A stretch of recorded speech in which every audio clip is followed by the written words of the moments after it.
నిన్న మార్నింగ్ పూజ చేసుకోవడానికి కుదరలేదు. అందుకే ఈవినింగ్ అంతా కూడా పూజ చేసుకోవాలి అని చెప్పైతే ఇలా రెడీ చేసుకున్నాను. ఫస్ట్ అయితే మాత్రం గుమ్మం అంతా ఊడ్చాను. ఇంక ఈడైతే ముగ్గులు పెట్టుకొని, ఇంకా పసుపు, కుంకుమ అన్నీ కూడా పెట్టేసుకొని ఫస్ట్ అయితే గడపకే పూజ చేసేసాను.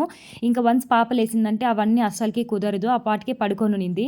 ఈవినింగ్ 5 అంతా కూడా పూజ అంతా హ్యాపీగా ఫినిష్ చేసేసుకున్నాను. మార్నింగ్ చేయలేదని చిన్న బాధ ఉంది. బట్ ఈవినింగ్ చేసుకున్నా కూడా చాలా ప్రశాంతంగా అయితే చేసుకున్నాను. ఇంకా డిన్నర్‌కి అయితే మాత్రం పొంగల్ చేస్తున్నా. ఆఫ్టర్‌నూన్ సాంబార్ కొద్దిగా ఉందనమాట. దానికి పొంగల్ అయితే చాలా బాగుంటుంది. పిల్లలు కూడా మంచిగా తినేస్తారు. నేను ఒకదాన్నే కుక్ చేస్తే ఏం బాగుంటుంది చెప్పండి. నా 2 గుండ్లు కూడా కలిపి కుక్ చేస్తున్నా ఇక్కడ.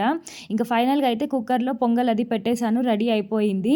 చాలా యమ్మీగా వచ్చింది. ఈసారి అయితే మాత్రం టమాటా నేను అస్సలు వేయను. ఎక్కడో లోకం పెట్టుకొని వేసా. అయినా కూడా టేస్ట్ చాలా బాగొచ్చింది. ఇంకా నేను కూడా హ్యాపీగా తినేసాను. ఈ చిన్న క్లిప్ మాత్రం నిన్న పొద్దున్న నిద్ర లేవంగానే తీసిన క్లిప్ అనమాట. పొద్దున్న లేసి అలా బయటకు రాగానే ఇంక వర్షం పడుతుంది. అలాగే సన్‌లైట్ వస్తుంది. ఈ వెదర్ నాకు భలేగా నచ్చింది. అందుకే ఒక చిన్న క్లిప్ అయితే తీసుకున్నాను. ఒక 20 మినిట్స్ అనుకుంటా అలా ఔట్ సైడ్ నిల్చుకొనే ఉండిపోయినా నేను. ఏదో స్వర్గంలో ఉన్న ఫీలింగ్ వచ్చిందనమాట. ఎంత బావుండిందో. వర్షం పాటికి వర్షం పడుతుంది. సన్‌లైట్ వస్తూనే ఉంది ఒక పక్క. పైగా ఎలాంటి డిస్టర్బెన్సెస్ లేదు. మార్నింగ్ చాలా పీస్‌ఫుల్‌గా అనిపించింది. మీకు కూడా ఇలాంటి వెదర్ అంటే ఇష్టమా? కింద కామెంట్ చేయండి. వీడియో నచ్చితే లైక్ చేసి సబ్స్క్రైబ్ చేసుకోండి.